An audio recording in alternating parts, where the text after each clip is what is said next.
I was partly curious to see what Lee Cronin was going to do with a full-blown horror version of The Mummy, because the previous Mummy films, the Brendan Fraser ones, the Tom Cruise one, were popcorn, fluffy entertainment. So a horror version of The Mummy was kind of interesting, but this is your run-of-the-mill possession film that we've seen 100 times before. All the tropes, cliches, and conventions of possession horror films are here and front and center. The girl goes missing. 8 years later, they find her. They bring her home despite looking like that. And right off the bat, straight away, she starts doing creepy stuff, like she's levitating off the bed. Like the first scene that she's back in the house in her own bed, she's levitating, doing really creepy, demonic noises.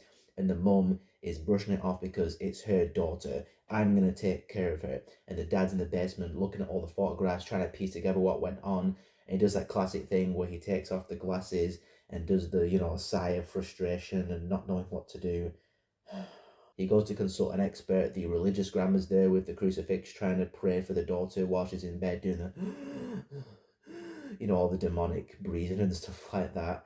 Like I said, you've seen it 100 times over, and there's just nothing super new that the film really brings to those tropes, conventions that elevates it. It's not without some creepy moments that sprinkled in there throughout, and I will say the girl who plays the mummified demon child, she was good. I thought the practical effects, the makeup effects on her were also pretty decent. There are a couple of scenes of like body horror where she's like peeling skin off, where it is kind of gross and disturbing. All around, the acting in the film is okay. It's not the worst I've seen in a horror film, but it could have been a lot better. In fact, my favourite actor and my favourite character in the film was actually the detective in Egypt trying to follow the paper trail and find out what happened to Katie. Maybe it's because I love investigations and solving mysteries, but she was my favourite character, and that was my favourite kind of side plot in the film. But then again, that leads into kind of another negative of mine, which is the second act of this film. It started to feel quite drawn out because it cuts back to the detective in Egypt. It goes back to the house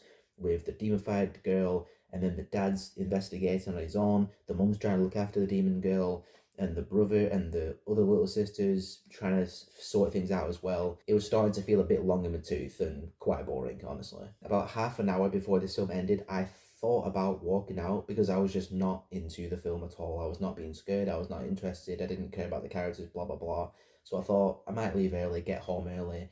But I thought, I want to see if they stick the landing. And then the finale came and it just screwed the film into the sand even more, because a CGI shitfest comes in and things are happening that are supposed to be creepy. They're actually quite cheesy. The girl's levitating and doing all the demonic yells and stuff, and